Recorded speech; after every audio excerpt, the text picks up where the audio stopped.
Genesis chapter 41 verse number 45. Farao akatumidza Josefa zita rinonzi Zafanati-Panea.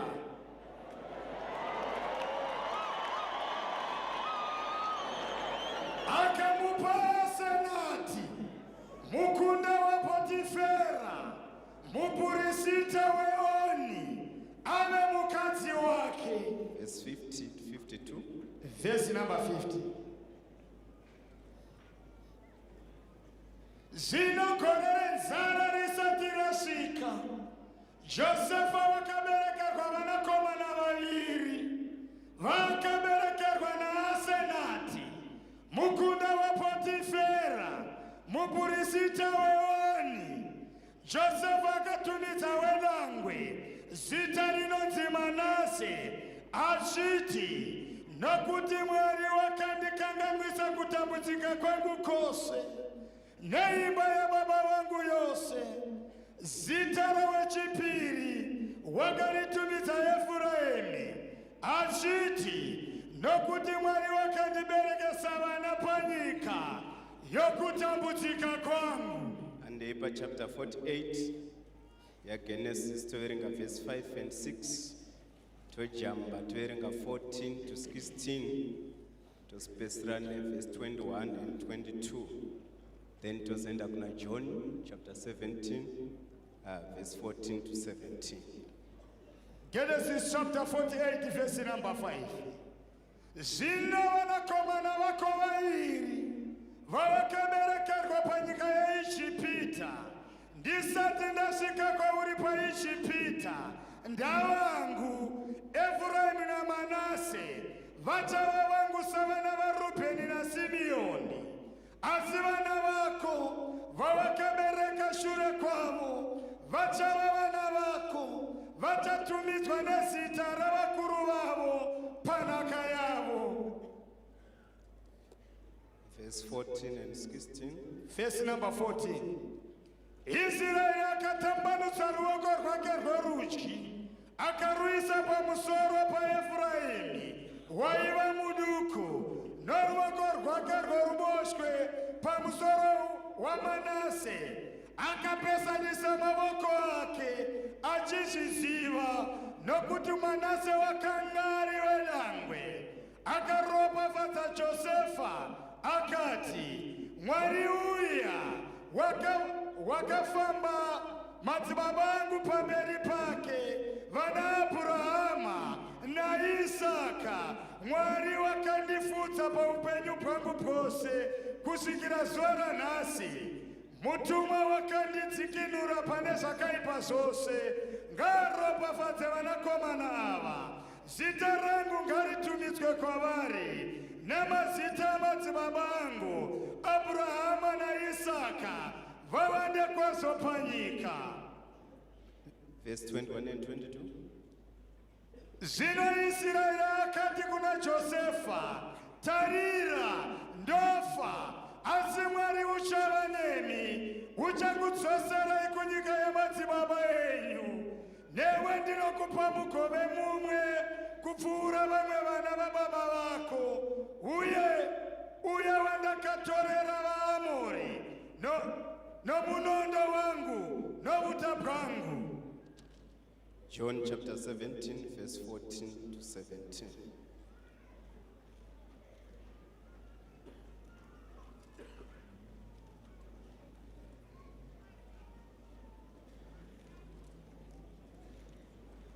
John chapter 17 verse number 14.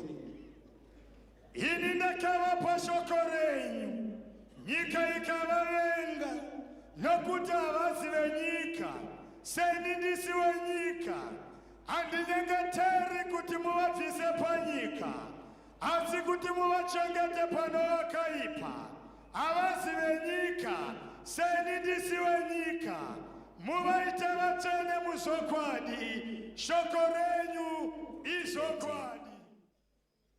Leviticus chapter 6 verse number 8. Zvino Jehovha vakataura naMozisi akati, rayira Aroni navanakomana vake murayiro wechipiriso chinopiswa ndiyo chipiriso chinopiswa chinofanira kuvata pachoto pamusoro pearitari usiku bwose kusvikira mangwanani. Moto urambe uchipfuta pamusoro pacho. Zvino mupurisita ngafuke nguo yake yomucheka nokufukavo bhuruku rake romucheka pamuviri wake, abvise madota echipiriso chinopiswa chapiswa nomoto paaritari, aise parutivi rwearitari. Zvino ngaabvise nguo dzake, afuke dzimwe nguo, agotakurira madota kunze kwemisasa panzvimbo yakanaka. Moto paaritari unofanira kuramba uchipfuta pamusoro payo, haufaniri kudzima. Mupurisita unofanira kubatidza huni pamusoro payo mangwanani ose. Zvino ngaagadzire chipiriso chinopiswa pamusoro payo, apise mafuta ezvipisiro ezvipiriso zvokuyananisa pamusoro payo. Moto ngaurambe uchipfuta pamusoro pearitari nguva dzose, ureke kudzima. Tinotenda Revelation chapter 1 verse 6. Tiverenge zvakare Revelation chapter 1 verse 6. Zvakazarurwa chapter 1 verse 6. Zvakazarurwa chapter 1 verse number 6. Akatiita ushe navapurisita kuna Mwari naBaba vake, kwaari ngakuve kubwinya nesimba nokusinga peri. Amen. Tinotenda timuchire maoko. Thank you very much. Marawitre zvakanaka. May God bless you. Genesis chapter 24 verse number 12. Akati, Jehova Mwari watenzi wangu Abrahama, ndifambise yenyu zvakanaka nhasi, muitire tenzi wangu Abrahama ngoni. 2 Samuel chapter 5 verse 6 kuenda pa verse 8.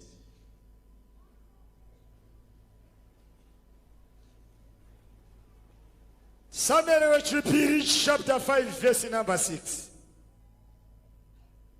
Iye mambo navanhu vake vakaenda Jerusarema kundorwa navaJebhusi vakanga vagere panyika iyo.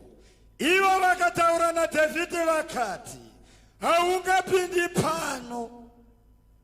Mapofu nezvirema vangakudzinga, nokuti vakati Dhavhidhi haangapindi pano. Kunyange zvakadaro, Dhavhidhi wakakunda nhare yeZioni, ndiro guta raDhavhidhi. Dhavhidhi akati nezuva iro, ani nani unoparadza vaJebhusi ngaakwire kumugero wemvura, auraye zvirema namapofu vanovengwa nomweya waDhavhidhi. Naizvozvo vanoti mapofu nezvirema havangapindi mumba.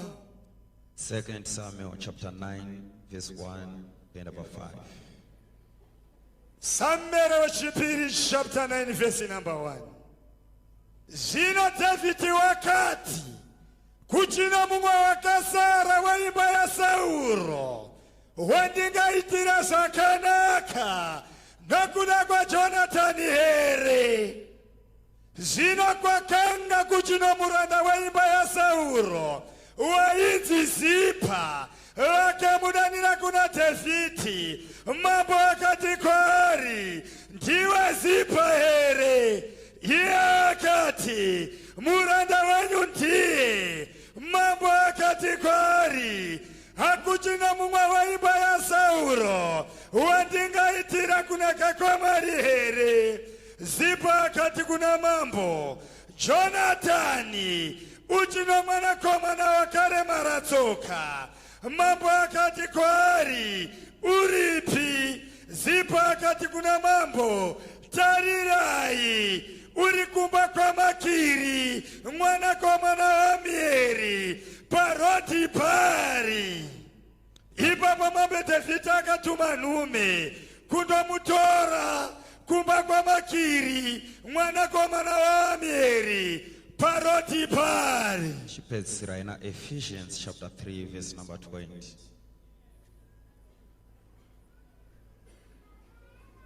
Ephesians chapter 3 verse 20.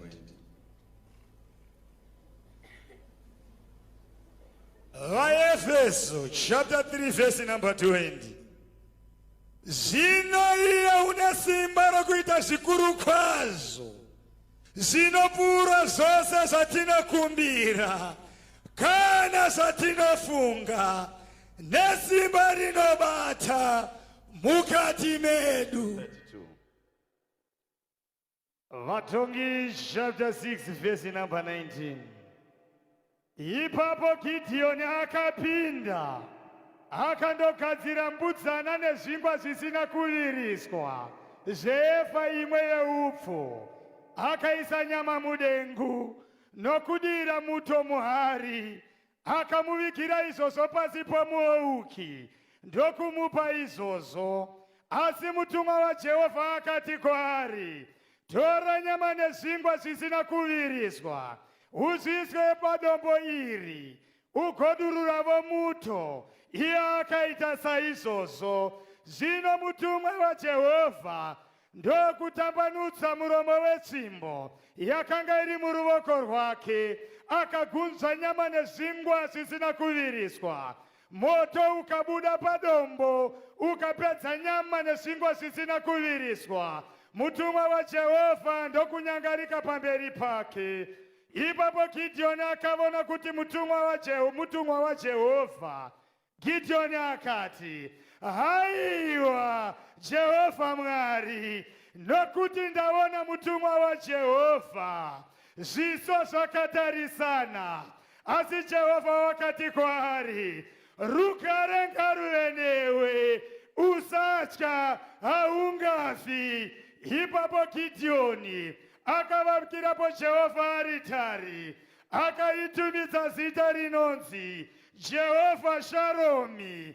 Ichiripo paOfra rava yaBhiezeri kusvikira nhasi. Zvino nousiku ibwobwo Jehovha akati kwaari, tora nzombe yababa vako iya yechipiri ina makore 9, uputse aritari yaBhaari yababa vako, utemevo danda rokunamata naro riripo, uvakire Jehovha Mwari wako aritari pamusoro petemberi nomutoo wakafanira. Ugotora nzombe iyo yechipiri ubayire chipiriso chinopiswa nehuni dzedanda rokunamata naro raunofanira kutema. Ipapo Gideoni akatora varume vane 10 kuvaranda vake, akaita sezvaakavudzwa naJehovha, asi haana kuita izvozvo masikati, asi wakazviita usiku, nokuti wakatya veimba yababa vake navarume veguta.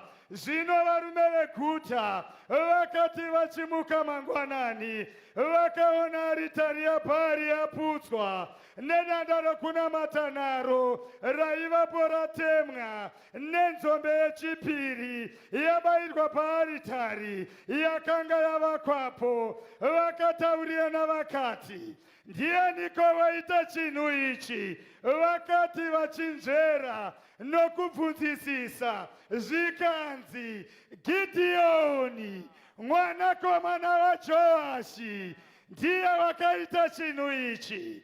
Zvino varume veguta vakati kuna Joashi, budisa mwana wako afe, nokuti waputsa aritari yaBhaari uye watema danda rokunamata naro raivapo pairi. Asi Joashi wakati kuna vose vakanga vachimupopotera, moda kurwira Bhaari kani?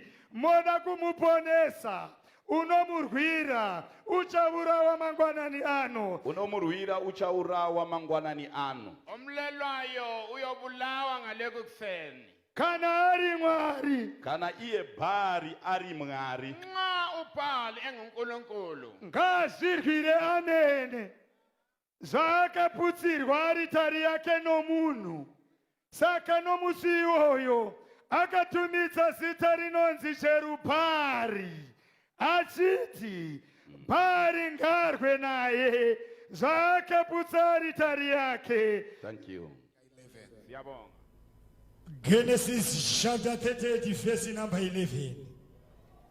Ipapo Juda akati kuna Tamari mukadzi wa mwana wake, chigara hako uri chirikadzi paimba ya baba vako kusvikira Shera mwanakomana wangu akura, nokuti wakati zvimwe ungafa savakoma vake. Tamari akandogara kumba kwa baba vake mazuva mazhinji akati apfuura. Mukunda wa Shua mukadzi wa Judha akafa. Zvino Judha wakati anyaradzwa akakwira kuvaveuri vamakwai yake paTimuna, iye naHira shamwari yake muAdhurami. Tamari akavudzwa zvichinzi, tarira baba vomurume wako vanokwira Timuna kundoveura makwai avo. Ipapo iye akabvisa nguo dzomushirikadzi bwake akazvifukidza nechekufukidzira chake, akazviputira, akagara pasuo reEnaimi, guta riri panzira inoenda Timuna.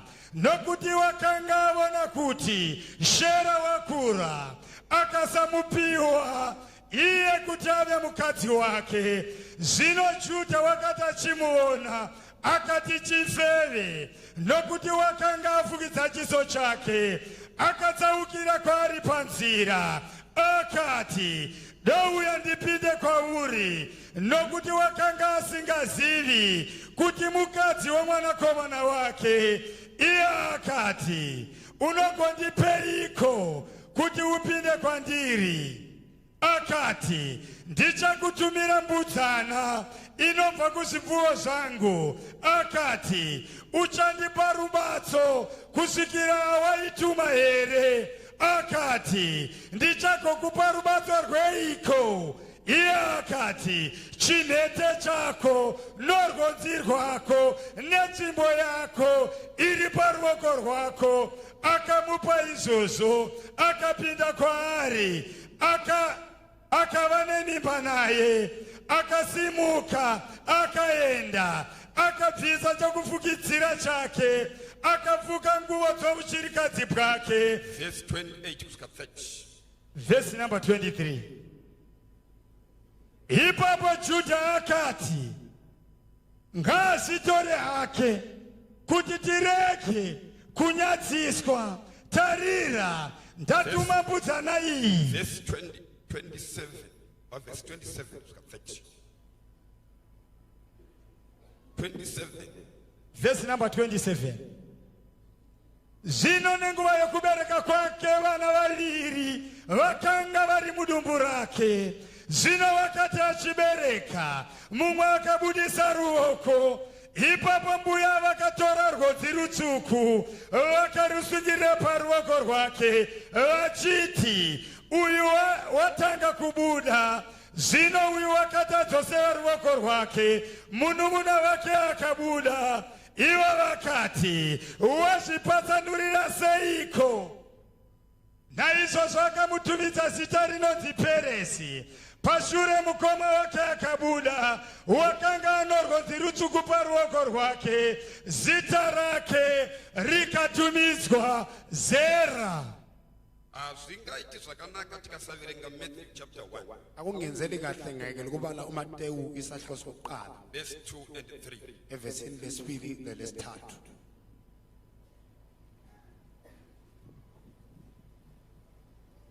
Verse 2 and 3. The children not. And Jacob beget Isaac. And Isaac beget Judah and his brethren.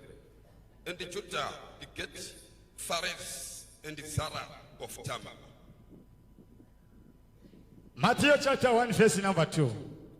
Abrahama wakabereka Isaka. Isaka akabereka Jakobo. Jakobo akabereka Juda na vanun'una vake. Juda akabereka Faresi na Zara kumukadzi wake Tamari. Faresi akabereka Esiromi. In that verse 5, verse 6. Verse number 5. Verse 6. Salomon akabereka Boazi kumukadzi wake Rahabi. Boazi akabereka Obedi kumukadzi wake Rute. Obedi akabereka Jesse. Jesse akabereka mambo David. Right. And Jesse begat David the king. David Right. And they bar verse 11. ebali verse 11. Verse number 11. Josia akabereka Jekonia na vaning'ina vake nenguva yokutapwa kwavo Babyloni. Tinotenda Mwari. Siyabonga uNkulunkulu. Genesis chapter 24 verse number 11. Akafukamisa makamera kunze kweguta patsime remvura nenguva yamadekwana. Iri nguva yaibuda vakadzi kundochera mvura. Akati, Jehovha Mwari watenzi wangu Abrahama, ndifambise henyu zvakanaka nhasi, muitire tenzi wangu Abrahama ngoni. Tarirai ndimire patsime remvura. Vakunda vavanhu veguta vobuda kuzochera mvura. Zvino ngakuitwe kuti musikana wandichati kwaari, nditurirevo chirongo chako ndinwe. Kana akati, inwai henyu namakamera yenyu ndichanwisavo, ngave iye makatsaurira muranda wenyu Isaka. Naizvozvo ndichaziva kuti makaitira tenzi wangu ngoni. Zvino wakanga asati apedza kutaura, Ribheka wakaberekerwa Petueri mwanakomana waMirika mukadzi waNahori munun'una waAbhurahama. Wakasvika nechirongo pafudzi rake. Zvino musikana uyu wakanga akanaka kwazvo pameso ake, mhandara isina kumbosipwa nemurume. Akaburukira patsime, akazadza chirongo chake, akakwirazve. Ipapo muranda wakamhanyira kundosongana naye. Akati, ndondipavo zvimvura pachirongo chako ndinwe. Iye akati, inwai henyu ishe wangu. Akakurumidza kutura chirongo chake paruoko rwake, akamunwisa. Wakati apedza kumunwisa, akati, ndichacherera makamera yenyuvo kusvikira aguta. Akakurumidza akadurura mvura yakanga iri muchirongo chake muchinwiro. Akamhanyira kutsime kundocherazve. Akacherera makamera ake ose. Murume akamutarisisa anyerere kuti azive kana Jehovha amufambisa zvakanaka parwendo rwake kana kwete. Makamera. Ande kuna John chapter number 14 kubva pavhesi number 1 kusvika pavhesi number 3 toenda pavhesi number 10 kusvika pa19. John chapter 14 verse number 1. Moyo yenyu ireke kumanikidzwa, tendai kuna Mwari, mutendewo kwandiri. Mumba mababa vangu mune nzvimbo zhinji dzokugara. Dai kusaiva kudaro, ndingadai ndaikuudzai, nokuti ndinoenda kundokugadzirirai pokugara. Kana ndaenda kundokugadzirirai pokugara, ndinozovuyazve ndikugamuchirei kwandiri, kuti apo pandiri nemi mugovapo. Verse number 10. Verse number 10. Hautendi here kuti ndiri muna Baba, naBaba vari mandiri. Mashoko andinoreva kwamuri handiaredi pachangu, asi Baba vanogara mandiri ndivo vanoita mabasa avo. Nditendei kuti ndiri muna Baba naBaba vari mandiri. Kana kusikudaro nditendei nokuda kwamabasa amene.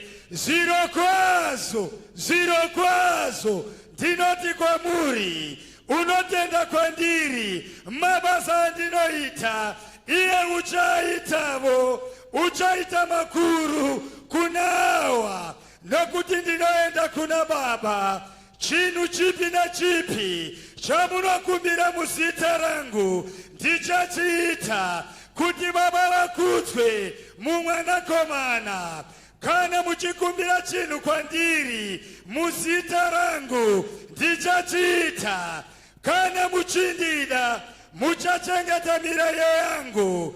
Neni ndichakumbira Baba, vachakupai mumwe munyaradzi kuti agare nemi nokusingaperi.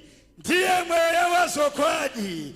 Nyika ikoni kumugamuchira nokuti haimuoni kana kumuziva. Imi munomuziva nokuti ugere nemi, uchava mukati menyu. Tinotenda tiomberere maoko. Siyabonga simshayele izandla.